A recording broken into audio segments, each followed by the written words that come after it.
sovranitetin e plot energjetik dhe që të mos jemi më të varur as nga importi i energjisë dhe as nga luhatjet nga njëherë thuajse katastrofike që sjellin në tregun e energjisë krizat që nuk kanë të bëjnë fare me ne, siç edhe i kemi përjetuar vetëm në kohët e fundit në mënyrë shumë dramatike. Për gjithë ata që e konsumojnë dhe e paguajnë energjinë elektrike me punën e tyre të ndershme, ajo që ndodhi me uljen e çmimit të energjisë ishte një lajm jashtëzakonisht pozitiv, edhe pse si të gjithë lajmet pozitive në këtë vend, madje në çdo vend besoj, pati ata që e përqeshën fort, por në fund të ditës kjo përqeshje nuk i hoqi asgjë dhe nuk i jep asgjë faktit që ky i yni është i vetmi vend që ka përjetuar në vitet e fundit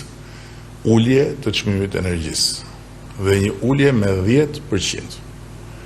Në ndërkohë që siç e preku dhe zëvendës kryeministria në kompanitë e këtyre shërbimeve po bëhet një punë e posaçme për rritjen e cilësisë burimeve njerëzore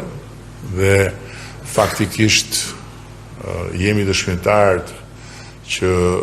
OSHE-ja ka realizuar me sukses disa thirrje publike për të marrë teknik të rinj, vajzat e djemë që vinë nga arsimi profesional, ashtu si kundër ka bërë një punë të lavdërueshme edhe për rritjen e kapaciteteve inxhinierike të saj. Natyrisht që duke qenë pjesë e një strukture që është jashtë financimit buxhetit të shtetit, burimet njerëzore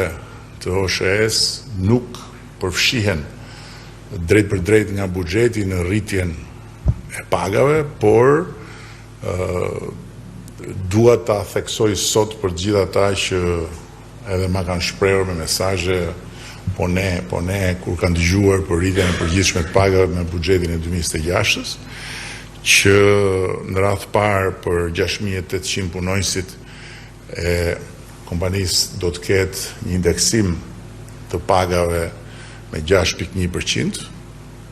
Në radhë dytë që për të gjithë elektricistët e kompanisë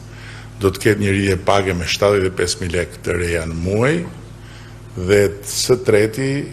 për inxhinierët elektrik të kompanisë do të ketë një rritje page me 12.500 lekë të reja në muaj, që besoj të gjitha këto janë rritje domethënëse dhe pa diskutim plotësisht merituara për një skuadër të madhe që rrit në mënyrë të qëndrueshme performancën dhe rrit në mënyrë të qëndrueshme dhe cilësinë e shërbimit ndaj qytetarëve. Nuk dua të zgjatem më shumë, dua vetëm të uroj që ky inovacion i fundit i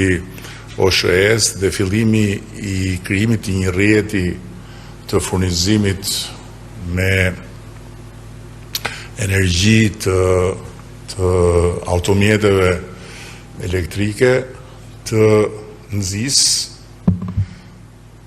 blerjen e tyre dhe të nxjisë rritjen e numrit të tyre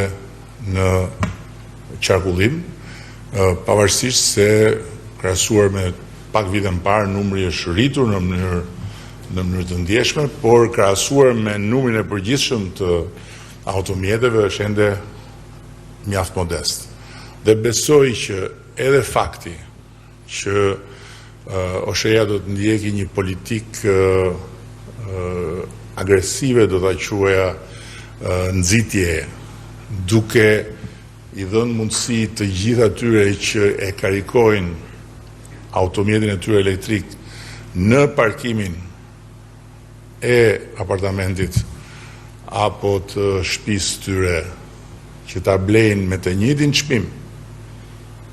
që blejnë energjinë për konsum shtëpiak, që është një çmim shumë i ulët, por që justifikohet dhe me faktin që duke qenë një karikim nga dalë